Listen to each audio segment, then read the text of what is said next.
संपत्ति, मेरा वाहन मेरी संपत्ति, मेरा वाहन मेरी संपत्ति, मेरा वाहन मेरी संपत्ति। दोस्तों, दिल्ली सरकार ने गाड़ियों को स्क्रैप करने के लिए 2018 में एक पॉलिसी बनाई थी। एनजीटी का एक ऑर्डर था कि 10 साल पुरानी डीजल की गाड़ियां और 15 साल पुरानी पेट्रोल की गाड़ियों को स्क्रैप कर दिया जाए। तो उसी के लिए दिल्ली सरकार ने 2018 में पॉलिसी बनाई और स्क्रैपिंग एजेंसीज को ये जिम्मेवारी दी कि जो गाड़ियां जिनके 10 या 15 साल पूरे हो गए हैं, जो पेट्रोल या डीजल की हैं, और अगर वो पब्लिक प्लेस पे गलियों में खड़ी हो तो उसके टो करके ले जाएं और उसको स्क्रैप कर दें। लेकिन बात इतनी सी नहीं है, स्क्रैप करने की भी एक पॉलिसी है, प्रॉपर नियम है। अगर आपकी गाड़ी गली में से उठा ली जाती है जिसके 10 या 15 साल पूरे हो गए हैं, तो ये नहीं है कि आज कंपनी ने गाड़ी उठाई और कल वो स्क्रैप कर देगी। उसके लिए नियम है कि अगर उस गाड़ी का रजिस्टर्ड ओनर ये अंडरटेकिंग दे देता है कि मैं अपनी गाड़ी को ना तो सड़क पे चलाऊंगा और ना ही पब्लिक प्लेस पे पार्क करूंगा, तो वो गाड़ी स्क्रैप नहीं की जाएगी।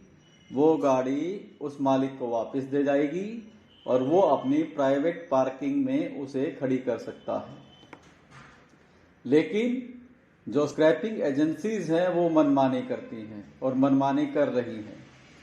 वो गाड़ी उठाती हैं और तीसरे दिन उसको स्क्रैप कर देती हैं।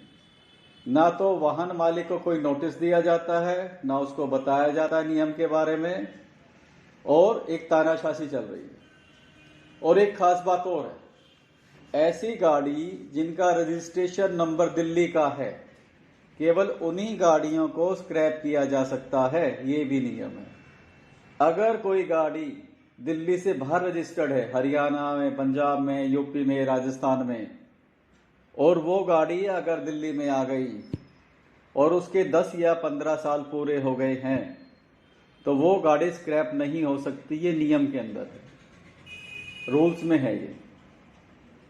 लेकिन स्क्रैपिंग एजेंसियां उस गाड़ी को भी स्क्रैप कर रही। दोस्तों, हम कानून को मानने वाले नागरिक हैं और अगर नागरिक कानून को मानेंगे तभी देश में व्यवस्था बनी रहेगी। हाँ, कुछ कानून गलत होते हैं, उसका विरोध करना जरूरी है और हम भी विरोध करेंगे। लेकिन अभी जिस तरह से गाड़ियों को गलत तरीके से स्क्रैपिंग एजेंसीज तानाशाही दिखाते हुए डंप कर रही हैं, स्क्रैप कर रही है, वो बिल्कुल ही गलत है। और इसके बारे में जनता को जागरूक होना चाहिए, उन्हें आवाज उठानी चाहिए और इन स्क्रैपिंग एजेंसीज की शिकायत करनी चाहिए। तभी देश में कानून और व्यवस्था बनी रह पाएगी। एक बात और है, जब कोई गाड़ी आप लेते हैं तो आप गाड़ी लेते ही उसके ओनर बन जाते हैं, मालिक बन जाते हैं। और जब आप उसको सड़कों पे चलाना चाहते हैं तो आरटीओ से एक रजिस्ट्रेशन नंबर लेते हैं जो 10 या 15 साल के लिए मिलता है। अगर 10 या 15 साल के बाद आरटीओ आपकी गाड़ी का रजिस्ट्रेशन कैंसिल कर दे और दोबारा रजिस्ट्रेशन नंबर ना दे, तो सिर्फ रजिस्ट्रेशन नंबर कैंसिल हुआ है, गाड़ी के मालिक तो आप हमेशा रहेंगे। कोई भी सरकार गाड़ी की मालिक नहीं है, कंपनी मालिक नहीं है, एजेंसी मालिक नहीं है। और आप जब चाहेंगे तभी वो गाड़ी स्क्रैप होगी, वरना वो स्क्रैप नहीं हो सकती। ये भी आप समझ लें। आपकी गाड़ी पर पूरी तरह से आपका अधिकार है अंतिम समय तक।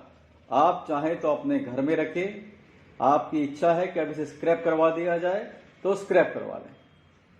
बहुत सी जगह गाड़ियों में होटल खोले गए हैं, ट्रक में होटल खोले गए हैं, उनका अंदर का सामान निकाल के इस तरह से भी गाड़ियों को इस्तेमाल किया जा रहा है। बिना पर्यावरण को नुकसान पहुंचाए। तो अगर कोई गाड़ी बेकार भी हो जाती है तो भी हम उस गाड़ी का इस्तेमाल कर सकते हैं, ये हमारी अपनी इच्छा है और इस पे सरकार ने कभी मनमानी नहीं की, लेकिन स्क्रैपिंग एजेंसियां मनमानी कर रही हैं। तो अब हमें जागने की जरूरत है। आप सभी हमारे सोशल मीडिया अकाउंट से जुड़े और हमारे साथ आए। हम आप इस मुहिम में हम सभी आपकी संपत्ति को बचाने में सभी लोग मिलकर लड़ेंगे। मेरा वाहन मेरी संपत्ति। मेरा वाहन मेरी संपत्ति, मेरा वाहन मेरी संपत्ति, मेरा वाहन मेरी संपत्ति, मेरा वाहन मेरी संपत्ति, मेरा वाहन मेरी संपत्ति, मेरा वाहन मेरी संपत्ति, मेरा वाहन मेरी संपत्ति।